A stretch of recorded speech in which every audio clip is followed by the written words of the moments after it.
is Horror Hour with the Hannas, where we are going to recap horror films of 2025 and host the 2025 Horror Oscars. The Hanna Horror Oscars, if you will. Yes. Well, we're the only ones doing it as far as I'm aware, so. I highly, highly doubt that's true. And also alliteration, so we might as well say it. Hanna Horror Oscars. But yeah, like you said, we're going to wrap up the year 2025. We're going to get started with that conversation and do the Hanna Horror Oscars at the end of the episode. So I know you're dying to know who won our online polls, but you'll just have to sit tight for a little bit. But so we saw a lot of movies this year. I saw at least 60 horror movies, according to my Letterboxd list, if I tracked correctly, which I keep finding things I missed, so I probably didn't. I don't know how many horror movies I saw, but I know that I watched like 138 total movies, and I spent 10.666 days watching movies this year's. I spent 16 days watching movies this year. So pretty damn good. And again, I that can't possibly be right because my Letterboxd number says 211, but then I have 2 movies on my like annual ranking that I did not record that I watched. So that doesn't even account for all the trailers we sat through too. Oh, we watched so many trailers at AMC. I will never see the movie Speak No Evil because of how many trailers I saw. That was 2024. Oh, was it? Yeah. Whoa. But it traumatized us. It traumatized me that hard. That much. I never ever want to see that stupid Coca-Cola commercial at AMC ever again. Ba ba ba ba ba. Yeah. Yep. We find that trailer in particular, or like preview, whatever, advertisement, yeah. That's the word for Coke, so agonizing. It is pretty awful. It's like the weird gentrification dance number. Like, I just can't deal with whatever the fuck that is. I don't know what it is. Do we want to just get started talking about 2025 movies? Yes, of course. Do you want to do worst or best first? Let's do our worst of 2025 first. We will build up. Of horror specific. Of horror specific, yeah. Okay, so I have my theatrical release worsts, and then I have my, like, doesn't matter where it was released. All right, I did not do it that way. But well, that's because fine. you probably only saw, like, theatrical releases for the most part.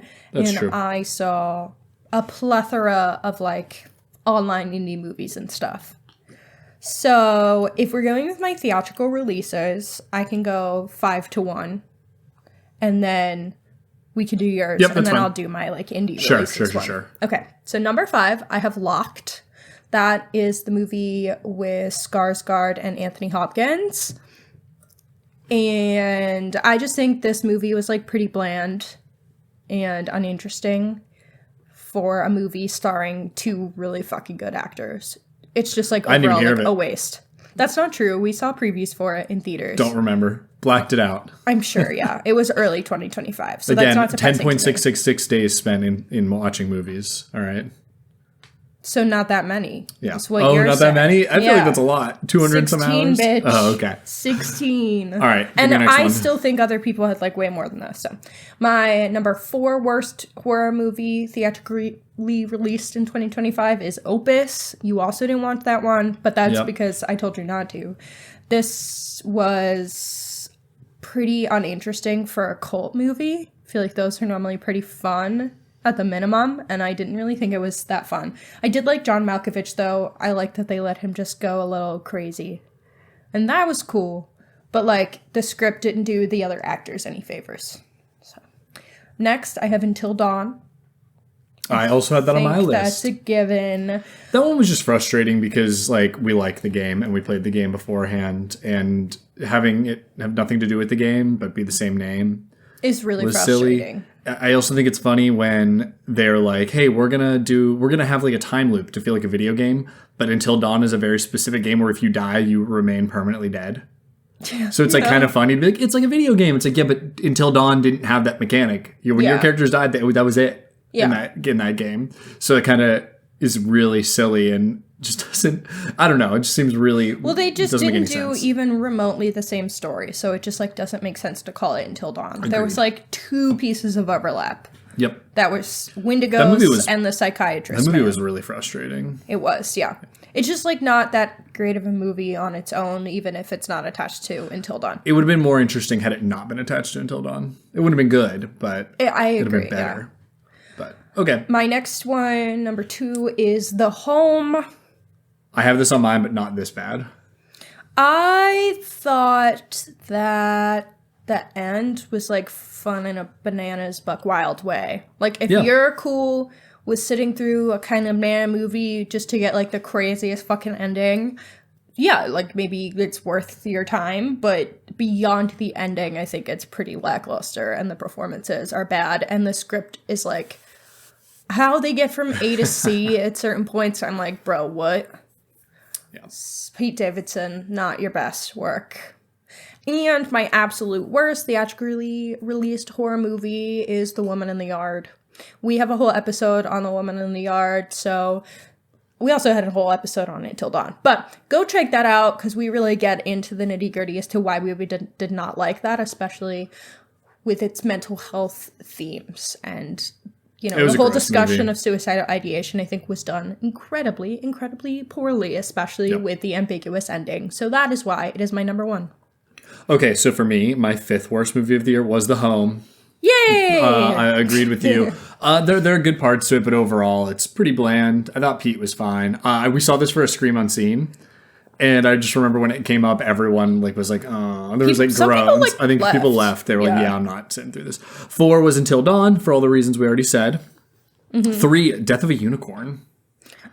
Do you remember that one? Obviously, that was awful. I remember. I think that was my number 6. That was frustratingly terrible and like felt like such a cash grab type movie. And it did. The only reason it didn't make my top 5 worst was because I really like Will Poulter, and he was funny. He was good in it. He was really funny. 2, I have The Woman in the Yard, for all the reasons you said. I just thought this movie was gross and uninteresting. And my number 1, the movie that made me the most angry watching this entire year, was Vicious. I despised this movie, like, completely. It was just another object horror thriller that was honestly 2 years late trying to cash in on the object horror genre and had no idea what it was trying to be or do. It was nonsensical. It was poorly acted. It was poorly directed. It was bad. Yeah, it was really awful. It was not I'm going to be harsh. It was not good. I was angry while watching. I was like, I wanted to like walk away. Matt was being kind of a shitbag about it too. Like he was that mad. That one... It was nonsense. I did not have on either of my lists actually, but... It was not theatrically released. That one was only on streaming. We have a mini episode on it to hear Matt complain some more. Yeah. My top 5 worst, no matter where it was released, was The Woman in the Yard was number 5, even still. Then Wake Up, then Dark Match, then 825 Forest Road, and then Push. I don't even know most of those, so yeah. Glad I didn't see them. Yep.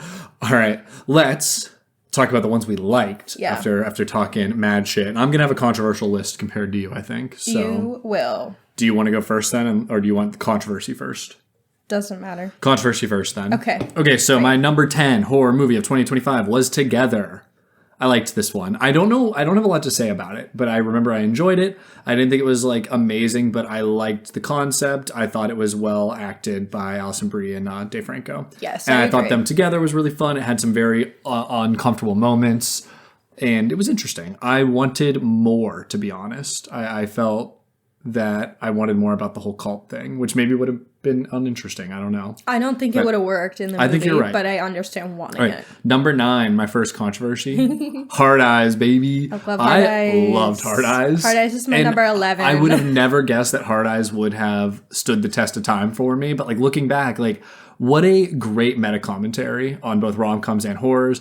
I even went as far to say like this is a more modern Scream movie than like Scream 5 and Scream 6 are. Yeah. Obviously meta about horror or rom-com over horror, but and it's not as ingenious as the first one is. I could never say that, but it felt to me it had just the pizzazz. I don't know, the feeling I get from watching that movie. I love Hard Eyes. It's my number 11. It got pushed out of my top 10, but sad.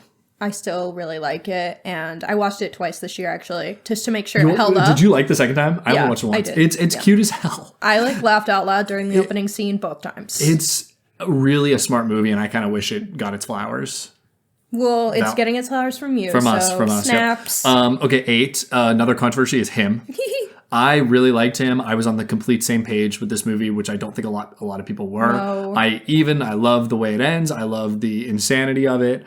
And it really worked. All the experimental stuff, too, was cool with, like, the Mortal Kombat X-ray vision moments. I really liked the X-ray vision moments. And I also think as someone who just, like, loves football and loves the NFL, but is also very aware of how disgusting and bad the NFL is as well, it really, like, scratched a special itch for me. Yeah. And I think people that didn't like it need to be just weren't on the same page. But... yeah. Anyway, 7, Keeper, which another, well, all these are controversies. The scariest monster I've seen in years. And I love the creature design. I do think that the movie was slow, but it was all worth it to get to that point, and I really kind of enjoyed what this one was going for. So that's why it goes up there. And I will say I don't particularly love long legs. I disliked the monkey. Those are both Oz Perkins movies. He's not an Oz boy. Yeah, that's for sure. I really liked Keeper. All right, 6, Bring Her Back. The most unsettling movie I've seen in theaters probably this year. That was disgusting and gross and made me feel bad. That's all I'm going to say about it because I'm going on too long. 5, Presents. Made everyone cry in the theaters. January release that also didn't get its flowers. Presents rules. Love her. Everyone else who's a hater, you suck. That's... Sorry, mean. It's true. Presence is awesome. 4, the one that you got me onto is It Ends, which was not a theatrical release. It Ends was such a surrealist, fun nightmare. I really enjoyed. It made me feel things about our current day culture and kind of the grind set culture. Yeah. And it's good. It's well acted. It's a great premise. Yeah, so I'd recommend. Great premise. And then my top 3 should not be a surprise, not controversies. But number 3, we have Weapons. Actually, my top 3 were all my favorite theatrical experiences this year, I think. Absolutely loved these. Weapons was cinema. I have it on Blu-ray. I watched it again. It was just as good. It still hits on. It's really funny. It's really uncomfortable. I think it is just a well-made movie. A question for you. Yes. Weapons or Barbarian? Do you have a preference? They're very different, but... Barbarian's scarier. Weapons is a better made... I don't want to say it's a better made movie. Weapons is more cinematic. Yeah, and that's not a real word. I know it's a feeling. I know it's a real word, but it does a nothing word. It doesn't mean anything to say it's more cinematic. But Weapons was like more of an experience. Barbarian I was descending to hell almost, a funny hell. I was scared. Yeah. That's hard. Probably going to say Barbarian. Whoop, whoop. I think. But it could switch any given day. That's fair. All right. Number 1 and 2 could go back and forth. But as of now, I'm saying number 2 is 28 Years Later. I adored this. I've only seen it once. We need to rewatch it. I really want to rewatch it. And we're going to see it at Bone Temple early. Yeah, we're seeing it 3 days early. It's not crazy early, but it's pretty early for me. I'm pumped as hell. I'm pumped. I really liked 28 Years Later. I thought it was extremely moving. I loved how goofy and experimental it was. That's something that keeps drawing me back, is it being... And I know this is not experimental by a global standard or a century standard, but by a modern day Hollywood feeling movie standard, it's experimental. I agree. I really enjoyed it for that. And I'm excited again. And number 1 is easy. I don't have to say anything about it. And I gave it to Sinners. However, I do think 28 Years Later could jump it. But, I mean, Sinners was just, as I've said many times, Sinners... pure cinema. Pure cinema. It was fun as hell. Even before the vampire stuff, I was just, happy going along, having a day in life with these characters, setting up a party, because everyone was so damn compelling. Yeah. It's a really, really well-made movie. I agree. And that's the thing I keep coming back to, is I don't even care about the conflict part. I was having the time of my life just hanging out with the Smokestack twins. And I felt like I was. I felt like I was in the car with them, having them get this party together. And I was like, this is the best day ever. Yeah. Which hits even harder at the end when he was like, that was my last that was the greatest day of my life, basically, is what one of them looks back. I was like, that's the day I remember. And I was like, dude, I was kind of feeling that too for you. So, great film. No, sorry, I went on long, so great all you, film. girly. Okay. My top 10, I rewatched a couple of these. I did not rewatch 28 Years Later, so that placement could be incorrect. Also, rating is arbitrary anyway. So my honorable mentions that did not make my top 10 Hard Eyes, that's my number 11. I loved Hard Eyes. And then also The Ugly Stepsister and Dangerous Animals. Dangerous Animals was just really fun, and I love a shark movie. And Ugly Stepsister, I just think, has like some of the fucking best body horror. It was disgusting. We have an episode on it. Check it out. People love that one. That movie or that episode? That movie.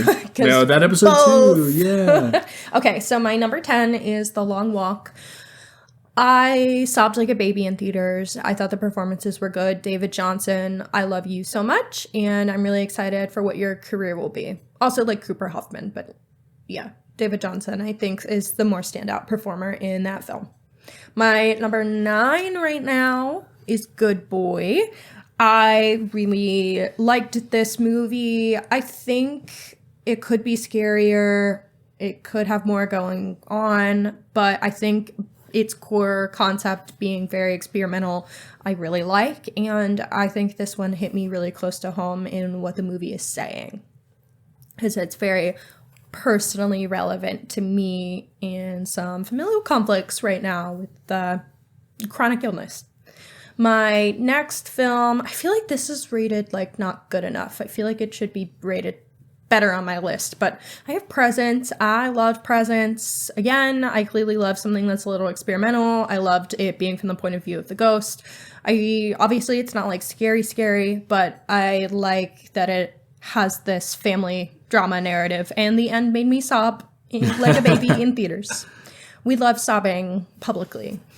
My next is The Plague. The Plague.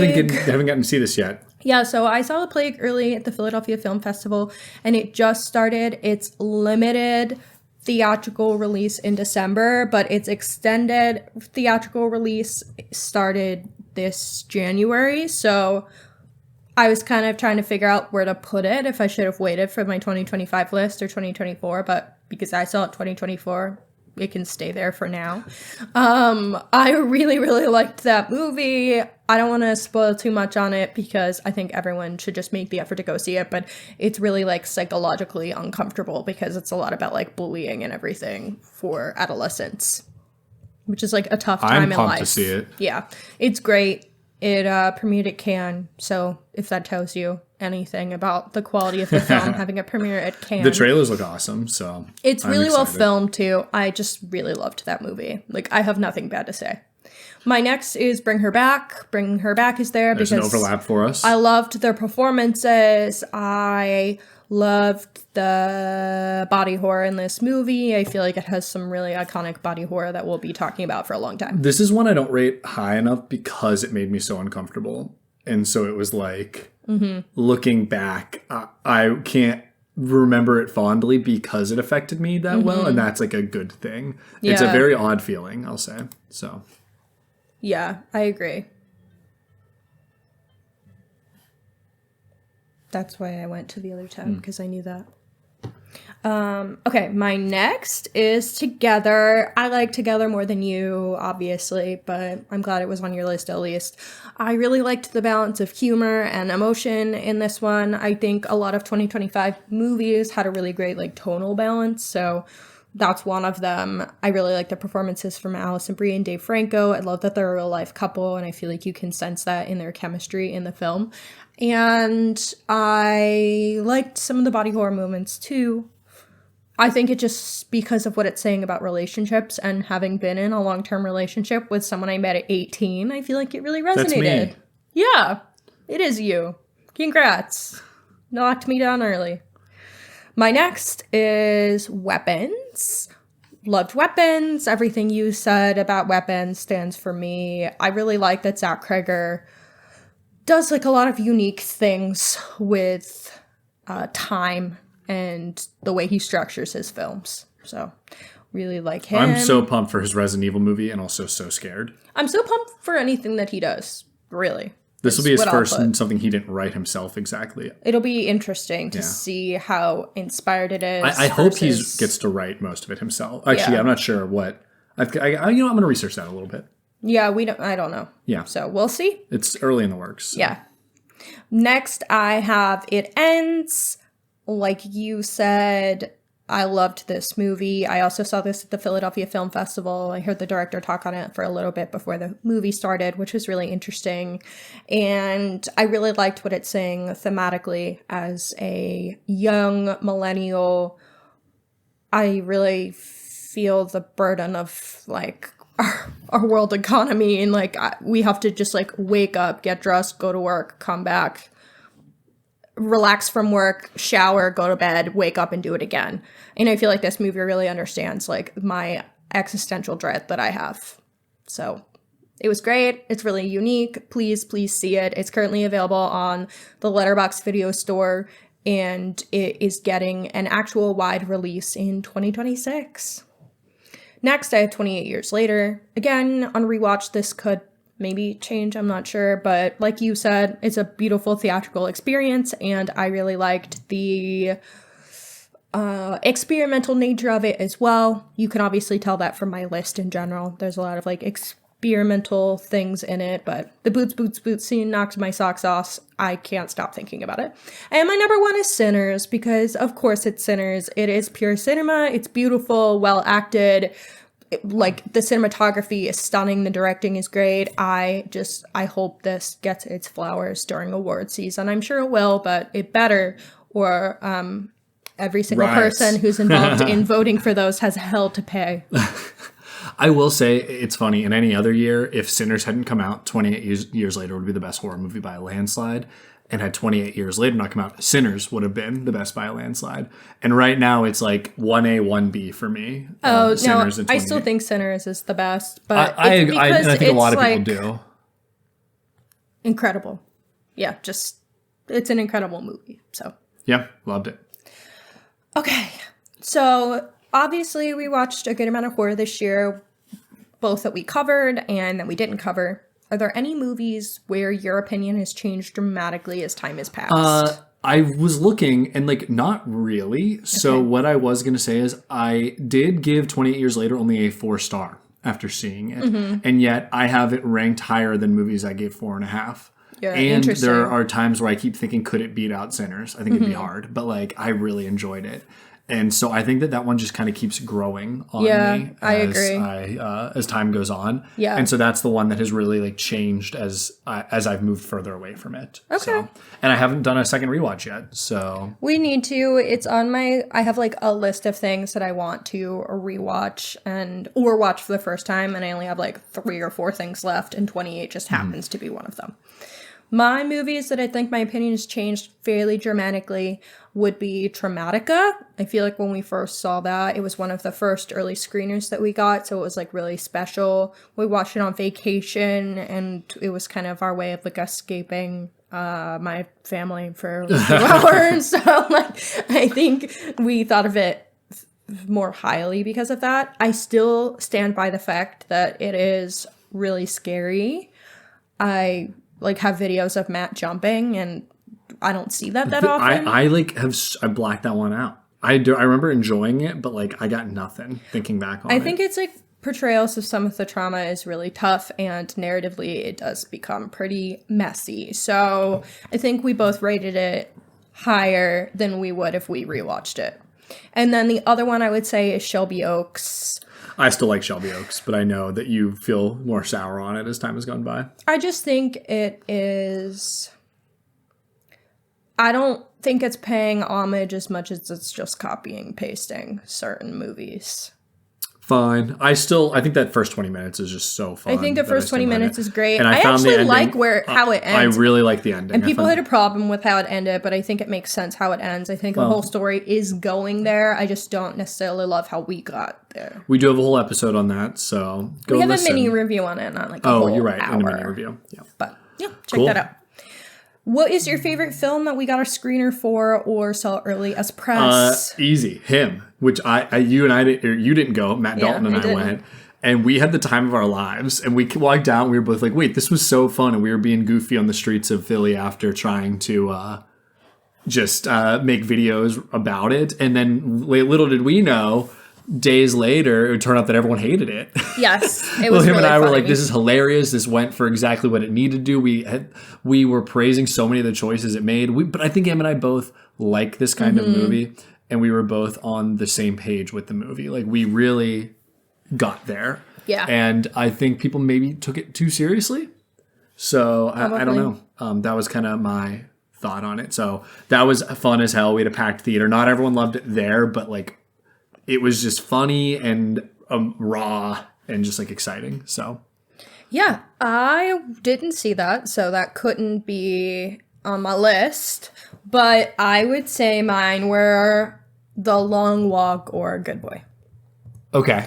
For early screeners or press, if we're including the things that I saw as part of the festival, then that's horror, then it's The Plague and It Ends over The Long Walk, obviously. Like, they rated higher in my top 10. Loved those. And if we're going not horror and we're including the film festival, my absolute favorite is Sentimental Value. Love her. Oh, okay. Wow. This is the horror wrap up, actually. Yeah, so I just had to throw that in because I love her. We covered a lot of movies, both new releases, but also some not new releases. What were your favorite movies that we covered in 2025 that were not new? Oh, Cure.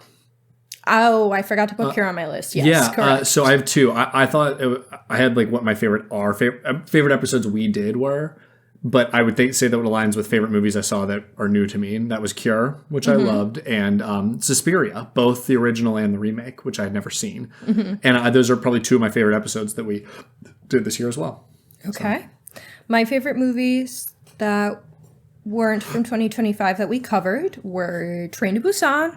Love. Oh, I love that movie. Black Swan. Great I film. forgot we covered that. We had a good conversation with that one, too. Yeah, we were with Andrew from Rev Almanac. Love him.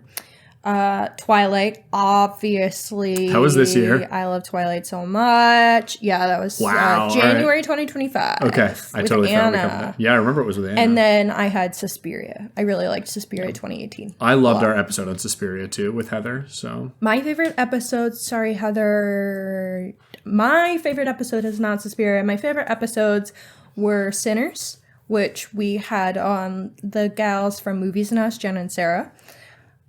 I also really liked our episode on weapons. And we had like a really fun draft episode with the ladies from Final Girls podcast. And I also really enjoyed collecting answers for what people said were their top 10 best of the century. I thought it was really interesting how that mathed out. All right. So we had some good episodes. Go check them out. We had some like special features that I really enjoyed, obviously. And then some with just us that were great too. I also enjoyed some of our new mini reviews that we did. I like doing the drafts; those were all new. And yes, it's something fun, something with a little more prep and like kind of arguing, a little goofier. I don't have to go as like in depth with themes and things like that. Yeah, it's just different. I really like the drafts too. We have one recorded for 2026 that is yet to be released, but we'll surely do more than one next year. Nice. Because they were a ton of fun. And I enjoyed like the voting on socials. I know I'm going to get my ass kicked in the first one we did for 2026, but that's okay. Did you have a favorite socials post this year? Of course. Yeah. The one where I said that Skinamarink was the scariest movie of the past decade and that anyone who disagreed could fight me. And then it got 5 million views. Or was it the 1 million? It got 5.4 million views. And about half the comments were people threatening to hurt me. And it got us 20,000 subscribers or followers on TikTok because everyone wanted to fight me, and it was awesome. There were some mean things said. Yeah, but you know what? I don't care. You can still fight me. I'm gonna 1v 1 million all of you Skinamarink haters. All right, I will protect Skinamarink with my life. Okay. Yeah, that's how strongly I feel. Have fun protecting Skinamarink. I will die for Skinamarink. I will lay my life down. Holy shit. Okay, I won't be doing that. I didn't like it that much. I liked it, but not as much as you. Yeah, you're going to just be filming. You're not even going to protect it. I will film, yeah. That's true. I will die on the Skinamarink cross for all of you filmmakers. God. Okay. Or film watchers who don't believe. You're a lot, bro. You'll be forgiven for your sins of hating Skinamarink. Oh my gosh. Okay. I'm still going. You give me room to keep going. My favorite socials post, I mean, obviously that has to be up there because the engagement was so funny. We also had one that was like, what's a movie that you love that everyone hates and a horror movie that you hate that everyone loves. And I thought the comments and stuff for those were pretty funny too. We had some great engagement. We did have some really funny engagement on our We got paid a little bit. We did get paid a little bit. Yeah, I was going to ask you, what is your biggest podcast accomplishment? Oh, I mean, it's got to be getting paid on TikTok. Is that your accomplishment? It was your accomplishment. Or was that my accomplishment? Hey, but it was my Skinamarink take that projected us. It was your hard work for 2 years beforehand, and then me saying one thing that upset a bunch of people. So. Okay. All right. Sure. Yeah. Mine would be getting monetized on TikTok was obviously huge, and then attending a film festival as press was amazing. That was pretty crazy. And it was really cool that I had that opportunity to like do that in my own city and like really appreciate the culture that festival brings to our city. Definitely. I've had a lot of fun being your +1. It was awesome. Yeah, Matt was not pressed. Just a +1. I didn't apply. I'll apply next year. Yeah, I'm hoping that we can attend some other festivals this year as press, but we'll see. Maybe that'll be our biggest accomplishment of 2026. Yep. Who knows? What was your biggest life accomplishment of 2025? I went back to Frisbee Nationals in San Diego with Philadelphia Pac-Men, which was exciting because I haven't been in a couple of years. So it was fun to be a contributor on that team and help get us there and, you know, made it to quarterfinals. So that was pretty sick. Yippee. And we also got a kitten. Yay. We already had 2 pets, but now we got another kitten. Okay, so. Why is that an accomplishment specifically? Well, we moved apartments. I don't know. I just like having a kitten. Well, we socialized him. He was a feral kitten. He basically socialized in one day for us. Well, he was being a spicy bitch with the people that had him before us. So I count it. And also, it was more than one day. Getting to the point of holding him in my arms took weeks, but yeah. Yep. And to like not scratch me. That took weeks, but he's getting him to now. like me and sit on my lap didn't take as long as I thought it would because he was pretty motivated. Man loves a snack. Is there any other life accomplishments? We did some travel, as always. We went out west and did a bunch of national parks. You got a third of your national parks. Hey, don't take my thunder away, you motherfucker. That was yours? That was my big life accomplishment of 2025, besides like outside of podcast film stuff, is I finished a third of the national park system and then some. That's crazy. So I've done 27 of 63 national parks. Of the big 63. Yeah. That's exciting. My favorite of the parks, for anyone asking. Acadia. Glacier. Bryce. And Bryce. Wow. Yeah. I know you so well. Yeah. Easy. Well, I talk about it plenty, so. I've been to Glacier. All right. Well, any other things that we got to do on our 2025 wrap up? We're excited for 2026 and we got some new shows and stuff coming for you guys. Any movies that you're excited for 2026? Yeah, Bone Temple, dude. Hell yeah. I'm so excited to see it early. Outside horror, I think I said Digger was something that I was pretty excited for. Tom Cruise. And I'm excited for the drama with Robert Pattinson and Zendaya. I obviously am excited for The Odyssey. And Dune Messiah should be out in 2026. Oh my, I have to read it. So I am really, really hopeful that Denis Villeneuve gets his Oscars love that he deserves. I'm excited for The Odyssey. I said that. You said that? Yeah. All right, well, I'm just making sure you know I'm excited for The Odyssey. Okay, I'm glad. Anything else? What are you looking forward to on the podcast for 2026? You can I announce? We are going to do, I'm so excited. I've been begging forever.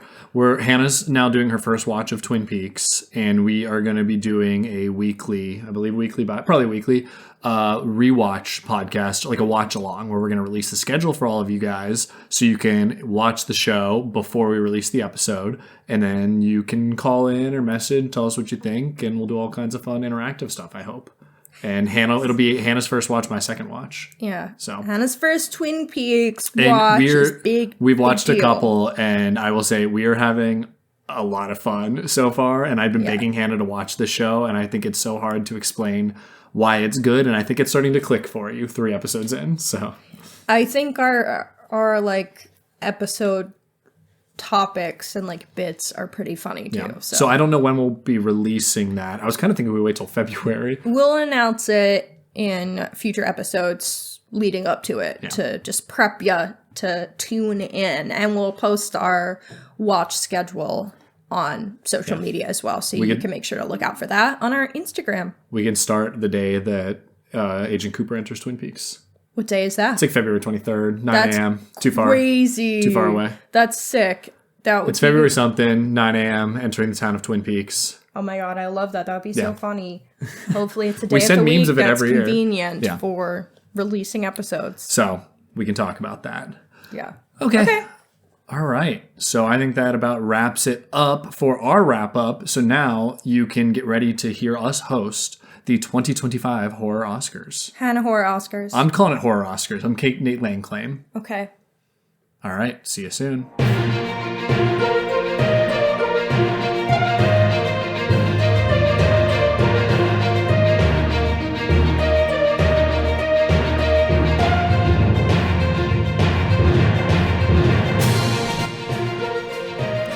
Ladies and gentlemen, we would like to welcome you to the 2025 Horror Oscars. The second inaugural Hanna Horror Oscars. That's not how inaugural works. Annual. Annual.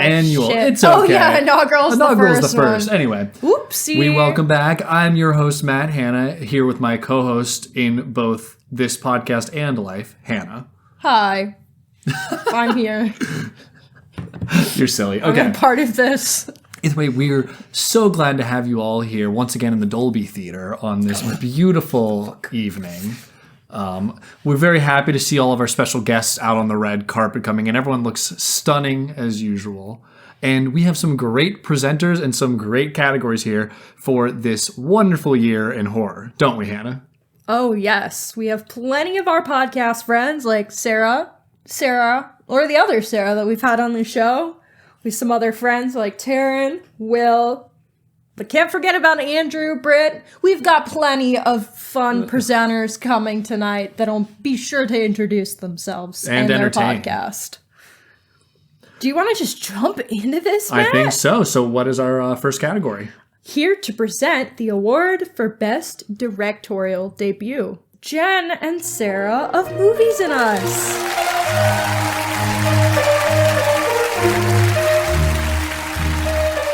Hello, I'm Jennifer from the Movies and Us podcast. And I'm Sarah, also from Movies and Us. And we are a podcast about movies, stories, and connection. We are just so captivated by the way that films are a powerful source of us really understanding a little bit more about ourselves and the world around us.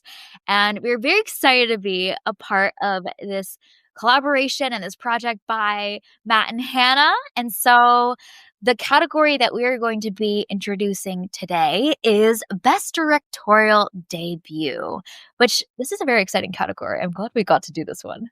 This is an exciting category. It's always so fun to discover a new director, a first-time director, and especially, here's the thing, when it's their directorial debut and the film is really good, that is something to celebrate. So this is a very exciting category. I'm so curious to see who is going to win because there's some exciting choices in this list. Yeah, honestly, we get so many great films from some of the same people in the industry oftentimes. So when you get someone fresh on the scene that has something to say, clarity and vision, clearly just so much to give to the world. Oh my gosh, it's I cannot wait to watch this continue to rise, this star continue to rise and see what they're going to do after this, especially when their debut feature is that good. So we are here to present the nominees for the Best Directorial Debut category. And the nominees are Companion, Good Boy, Together, and The Ugly Stepsister. Thank you very much, Jen and Sarah, for taking the time to present that award. And the Oscar for the first ever Best Directorial Debut Award is The Ugly Stepsister. Nice. One I enjoyed a lot this year. Not my favorite, but I think a well-deserved win. I agree. This had some of the best body horror of the year, so I'm happy to see it with its shooters. It had plenty of votes. Very exciting stuff, Matt. Very exciting indeed. So what do we have next? This is actually an award that yours truly will be presenting. Oh, We're presenting the award for the goodest boy. The Goodest Boy. Now, in film history, there have been plenty of goodest boys and goodest girls throughout the year. There has been Marley from Marley and Me. There has been Frank Oz portraying Scooby-Doo. We count those. There has been the many countless horses in Nope that were eaten up by a giant alien in the sky. That's beautiful, man. I consider those goodest boys or girls as well.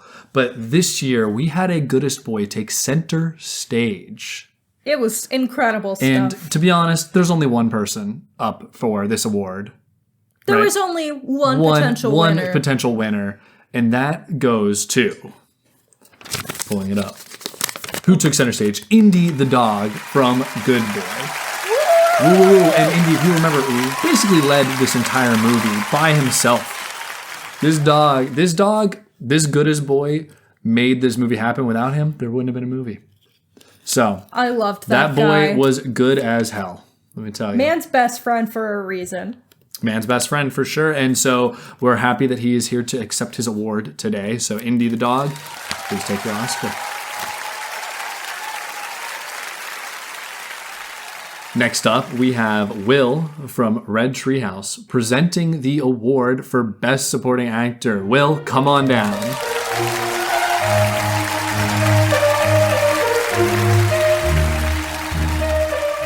Hey everyone, I'm Will, host of the Red Treehouse, where I tell you the scariest stories to keep you up at night. And One Good Scare, where we dive deep into our favorite horror movies. You can find both shows wherever you stream podcasts. Just be sure to follow, like, and subscribe. You know, I think 2025 has been one of the best years for horror that I can remember.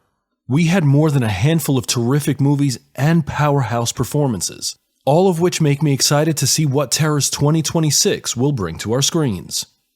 Of course, when we talk about end-of-year awards, there are 4 categories that get all the hype and love: Best Picture, Best Director, Best Actor, and Best Actress. But every Batman needs a Robin, every Michael Jordan needs a Scottie Pippen, and every lead actor needs a strong supporting actor or cast. And today, it's my pleasure to present the nominees for Best Supporting Actor. Here they are. Jacob Elordi in Frankenstein, Marlon Wayans in Him, Miles Caton, Jack O'Connell, and Delroy Lindo in Sinners, and Josh Brolin, Austin Abrams, and Alden Ehrenreich in Weapons. And the winner of Best Supporting Actor is the cast of Sinners, including Miles Canton, Jack O'Connell, and Delroy Lindo. Is this cheating to have 3 people up against one? Maybe, I don't know. But I simply couldn't choose between these and this incredible is performances. Extremely well-deserved Oscar, and to see 3 people more than 3, this whole cast firing on all cylinders together the way they were was just a feat within itself. It's an incredible big cast. Congrats to that cast. Big congrats to Ryan Coogler for amassing this cast and directing them. So it's well earned. Delroy Lindo is like on the cusp of maybe getting a supporting actor nom at the Oscars. That'd be wild. The real Oscars. This is the real Oscars. This is the only Oscars that matter right here. Okay, you're so right, bestie. My bad. Well, do we want to move on to the next award? Yes, of course. Yep. Okay. Our next presenter is Taryn of Cinema's Charm for the Why Did You Make Me Cry award. An absolutely highly coveted award this year at the Horror Oscars. So, oh my gosh, Taryn, we're happy to have you here to present.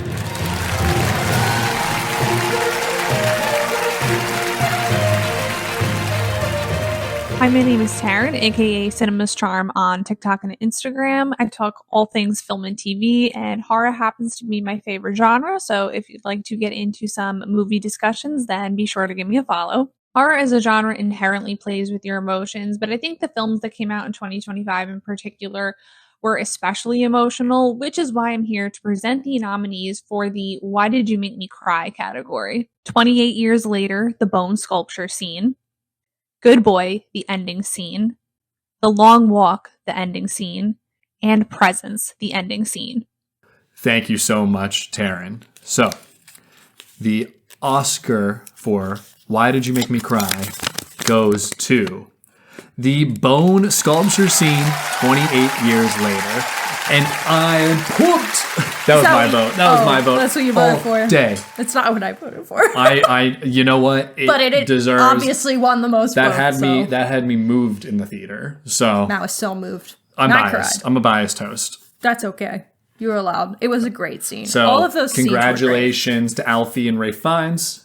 You guys crushed it. Crushed. Yeah. Incredible. Honestly, congratulations to Danny Boyle and Garland as well. Because, I mean, the directing on that of him climbing the skulls, unbelievable.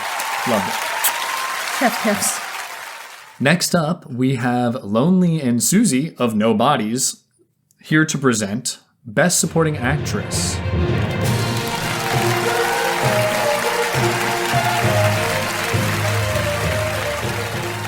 Hello, Internet. I'm the ghost with the blog, Lonely. And I'm Susie, aka Projectile Varmint, and we're the hosts of Nobody's Horror Podcast, where we clean up the ugly things so you don't have to. We're excited to be back for another year at the Hanna's Horror Oscars. This year, we are presenting the award for Best Performance by an Actress in a Supporting Role. And our nominees are Jodie Comer for 28 Years Later, Kalina Liang, The Presence, the supporting cast including Wunmi Musaka and Haley Steinfeld for Sinners, and Amy Madigan from Weapons. Thank you so much, Lonely and Susie, for presenting. We love seeing two strong women present an award for strong women. And the winner for Best Supporting Actress is Amy Madigan of Weapons. Let's go, Aunt Gladys. Okay, Aunt Gladys. I'm a little scared, so maybe I'm going to leave the Oscar on the floor right here, and you can just pick it up because don't let her character. I don't want no twigs near me, no hair. You're not getting anything off me. She can't cut your hair. She can't come here. She can take my beard though. So I don't know if that would be effective. Congratulations. She can't tie it around your beard hair around the stick, bro. Amy, we appreciate you being here this evening. So, but again, stay away from me. You were a little too real on that role. That's all I'm going to say. She was great. All right. Next, we are bringing to the stage Andrew from Revisionist Almanac and Britt of 1001 by 1. Always paired up together. They've been on plenty of episodes with us together, separate. We love working with them. So let's go, team.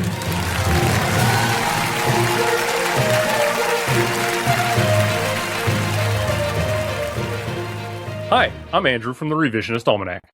And I'm Britt from the 1001 by 1 podcast. We want to thank Matt and Hanna for having us on their show this year to talk about Kiyoshi Kurosawa's incredible Cure. And I also got to join them for Companion earlier this year. And in addition to Cure, I also got to join them in the very early part of 2025 to talk about Black Swan from 2010. Great movie. So thankful for the two of them for having us on to talk. It's been a great friendship over the last year or so with the two of them. So I mean, you should see our conversations back and forth on Instagram. It's hilarious. Or perhaps you shouldn't. Perhaps you should. Maybe not. Yeah. In addition to being part of this award show, and we'll get to the category we're here for, Britt and I, as big horror people, I know we probably want to dissect 2025 a little bit for you right now. So Britt, do you have any favorite moments of 2025? And what was just your overall takeaway from horror this year? 2025 was kind of an imbalanced year. There were some really high highs and kind of weird lows. I found personally, I wasn't super attached to a ton of the movies that came out, but the ones I am attached to, I was all in on. The one I think of is The Ugly Stepsister. I feel like every single person who knows me and my movie preferences sent me a message to say, I think a movie's coming out that looks like it's for you. And I'm here to tell you all, it was absolutely made for me. It was beautiful. I loved the vibe of it. I thought The Ugly Stepsister was such a cool, fun movie. Who knew that historical body horror would be perfect for me? I'm sure I was one of the first to probably message you and say, 100%. This is Brit coded to the fullest. Yeah. And it was. What about you? Well, do you have what was your worst movie? Do you have a really bad horror movie that you just didn't enjoy? So I don't love I didn't love Bloodlines personally, but I just don't like that series, which is, and Final Destination. I know a lot of people love it. One of my best friends, it's her favorite like franchise ever. And I thought that the beginning was great, but the rest of it was just kind of trash, in my opinion. I also didn't like 28 Years Later. Personally, it didn't work very well for me. But I know that it's like a favorite of so many people. Yeah, that's a great segue into my favorites. I love 28 Years Later so much, which is like, it's okay, Britt. It's the antithesis of how I feel about the rest of 2025, which is we're both really big advocates for originality in horror. And there's some great original stuff this year, like Zach Cregger's Weapons is an example. Yes, so good. But then there's so many rehashes of things from Final Destination. I Know What You Did Last Summer. Even Black Phone 2 just wasn't really my vibe. Yeah, I didn't even watch Black Phone 2 yet. It was one of those ones where I'm like, I'll get to it when it's available on streaming, probably, maybe. But I didn't love the first one. So it's just not high on my list. And, I think it feels like almost everyone agrees, and this might not even be a true horror movie per se, but I feel like the more people I talk to about the best movie of 2025, almost everyone agrees Sinners is one of the great films, and it's a horror movie to me, and I love seeing it get its praise.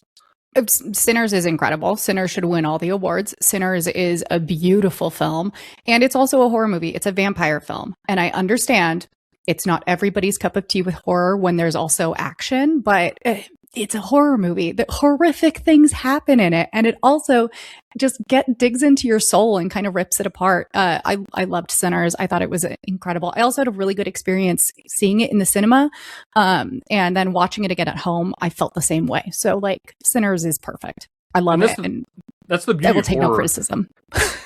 Horror is designed to be seen in a theater with people experiencing all of the emotions. Weapons was my favorite theatrical experience this year because of that. I didn't see Weapons in theater. I wish I had, but I really liked that one too. I think Zach Cregger's is top of his game right now. I can't wait to see. Well, he's doing Resident Evil next, and I'm fucking here for thrilled. It. He's already in Europe shooting it right now. One of my favorite video game franchises. Like, I'm so on board. I do want to really quickly say, because we know Hannah and Matt are listening right now. Yes. Hannah, apologies. Frankenstein rocks. Deal with it. Oh, it's so good. It's so good. And I understand it's not for everybody, but the excess and the violence and the beautiful men standing in the sunlight shirtless did it for me. So I'm all about Frankenstein. And I was a naysayer. I was not excited about it because I love Mary Shelley so much, and I love Frankenstein, the novel, so much that I did not anticipate loving Frankenstein as much as I did, but it was great. I made a point not to fully put my thoughts out there until I talked to you, because you're my Mary Shelley expert. And once I knew I had your approval on the film, I was like, okay, I can put my rubber stamp on it as well. She's my goth mommy. I love her.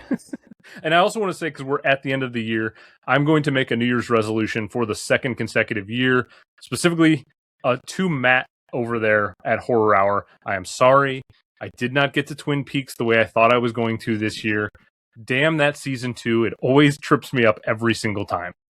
I promise. Season 2's rough, but it's still the most perfect show that's ever existed. So I think what I'm going to do, quite honestly, Britt, I'm just going to buy the Criterion of Firewalk with Me to like get a kick up the ass to watch the thing.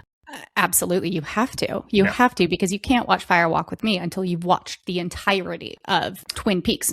And then after Firewalk with Me, you go to The Return. Okay, so that's the order. Original, Firewalk, Return. Oh, absolutely.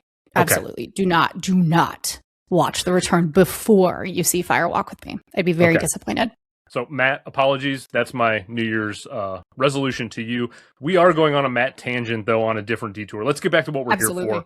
Yes. We got to pretend we're professionals, Britt, even though we're not. Yeah, we're super professional. We're licensed to podcast, so. That's right. So we were tasked with the presentation of the award for the grossest scene of 2025. I love it. We are the two people for that. We love body horror. We are always here for the gross, the disgusting, the practical effects. Give me more blood and guts always. Absolutely. The grosser, the better. And the nominees are the cantaloupe scene from Bring Her Back, the hallway scene from Together, the tapeworm scene from The Ugly Stepsister, and Marcus smashing in his partner's face from Weapons. Congratulations to all the nominees. I'm just going to put it on record, Britt. Of those 4, I'll be voting for the tapeworm scene. I love that scene so much. Bitch, me too. Me too. That scene it made me want to vomit. It was so nasty. All right. Well, Matt, Hannah, thanks for having us here. I can't wait to see this whole award show. I can't wait to see what wins all of the things. And we are so grateful for being a part of this. Thanks. Thank you so much. And the Oscar goes to the tapeworm scene from The Ugly Stepsister. I think this is a great win. That scene was disgusting. Any scenes in that movie revolving tapeworms was disgusting. You know, I think that's a well-deserved win, and I would like to never see a tapeworm on screen ever again. I completely agree. Oh, fabulous. All right. And now we welcome to the stage Rick from Rick's Horror Review Show to present the Best Big Bad.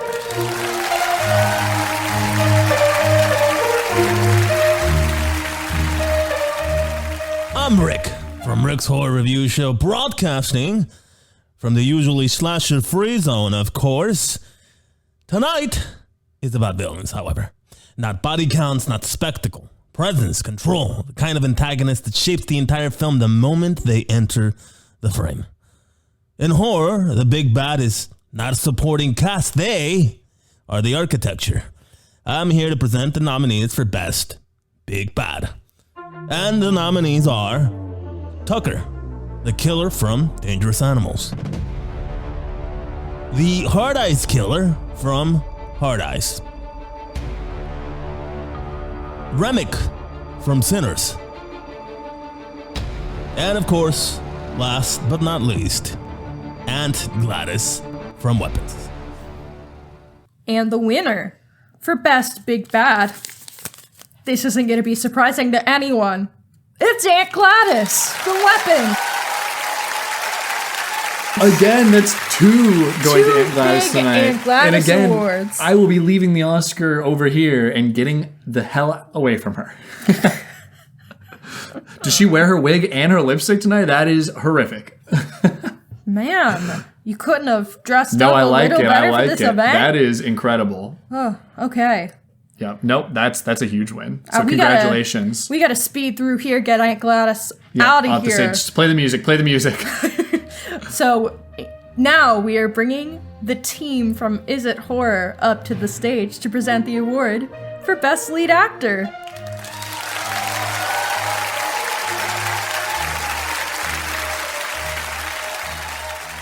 I'm Steve. I'm Brianna. And I'm Matt. And we're from the Is It Horror podcast. Each episode, we discuss a movie whose place in the horror genre is up for debate. We discuss the creator's intent, the audience reception, and the tropes of the genre, all to determine, is it horror? There's no wrong answers, as horror is a diverse genre, and all are welcome. You can follow us on Instagram at IsItHorrorPod, or search Is It Horror on your podcast app of choice. We're here to present the nominees for Best Performance by an Actor in a Leading Role. Before we announce the nominees, I wanted to see what are 3 qualities that you want from a great horror performance. I would say authenticity. I need to believe it. I need intensity because I really need to believe it some more. And I need you to serve some excellent horror face, whatever that may be. I love a quippy performance. Gotta have great one-liners. I also want someone to be relatable so I can be in their shoes, feel the fear, feel the power, and blood geysers. Just blood geysers and one's ability to be covered by them. And I think I used up my 50-cent words on this one, but I went for exsanguinating, eviscerating, but also range. I want range too. It's about balance. And the nominees are Alfie Williams, 28 Years Later, Billy Barrett, Bring Her Back, David Johnson, The Long Walk, and Michael B. Jordan, Sinners. And the Oscar for Best Lead Actor goes to Michael B. Jordan, Sinners. In a surprise to no one. absolutely no one. Could it be anyone else playing two characters, both raw and emotional, and very clearly feeling like two distinct characters? I thought Michael B. Jordan had a brother. I thought that was Michael A. Jordan and Michael B. Jordan up there. Shut the fuck up. That's a bad one. I like it. No, you know what? I blame the writers. We don't write this ourselves. Yeah, this is the Oscars. Not. I'm just presenting. We have a whole team. Yeah, we got a team. All right. Okay. So. Now we're going to move in to Scariest Scene, presented by John of Dairyland Frights.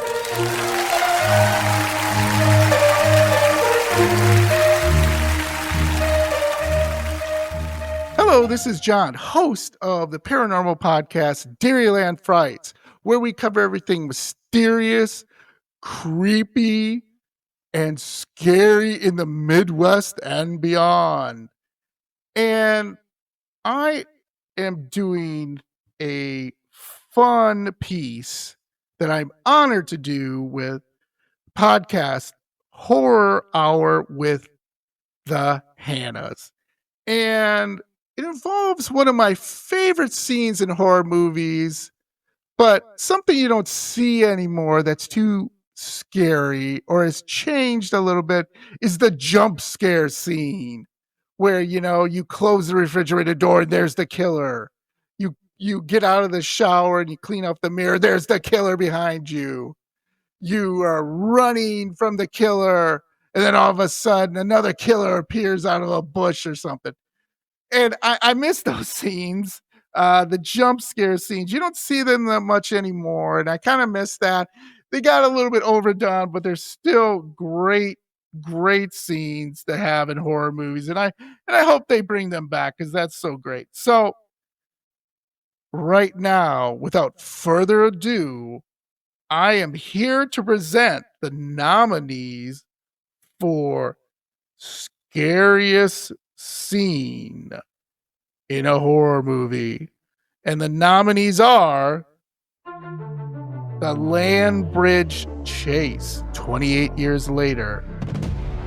The Opening, Premonition, Final Destination, Bloodline. The Creature Reveal, Keeper. And the haircut scene in Weapons. And remember to listen to Dairyland Frights if you want more scares. Stay spooky and scary. And the winner for Scariest Scene is the haircut scene in the car in Weapons. Wow, Weapons is taking a lot of big categories. It's Weapons and Sinners. Congratulations, really Zach Crager. Breaking them in. Yeah, not surprising. It's not surprising, no. That was a pee pants scary level of scene. So I loved congratulations. that. On first watch, that scene had my jaw on the floor. Incredible stuff. Yep. And we now have the Final Girls podcast coming up to present for Best Leading Actress.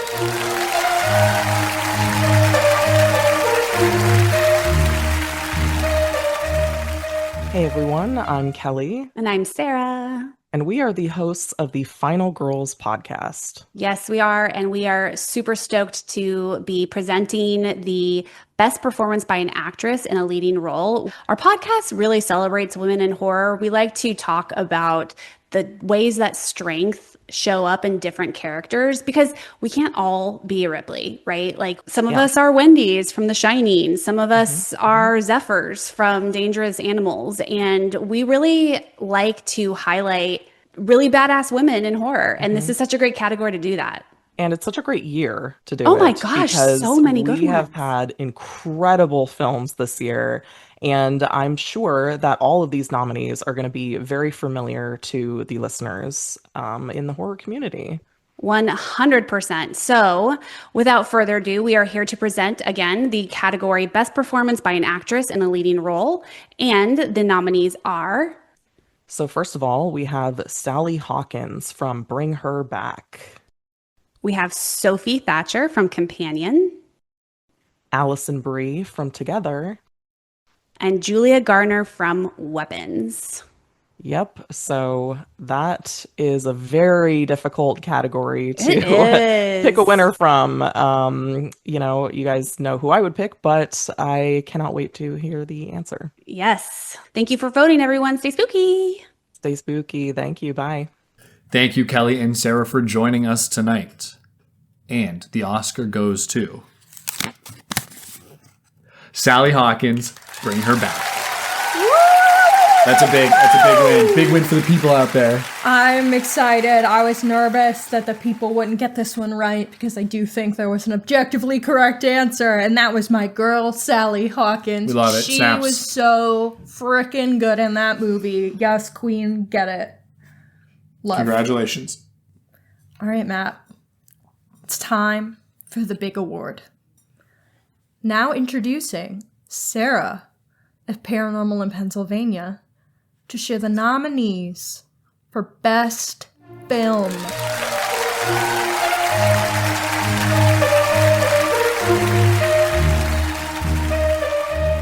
Hello, I'm Sarah from the podcast Paranormal in Pennsylvania.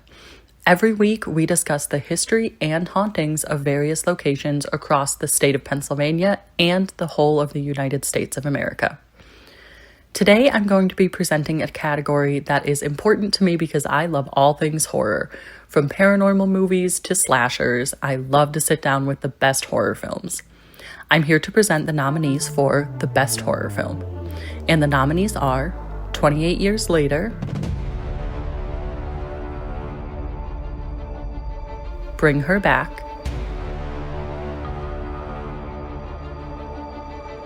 Sinners, and Weapons. Thanks for listening, and be sure to catch Paranormal in Pennsylvania wherever you get podcasts. Thank you, Sarah. We appreciate you being here with us tonight. In the award for Best Film, I really got to check this one out, make sure I'm reading this correctly, not pulling a La La Land Moonlight situation. I'm closing my eyes with my fingers crossed. It appears that the winner of Best Film for a 2025 horror movie is... It's Sinners.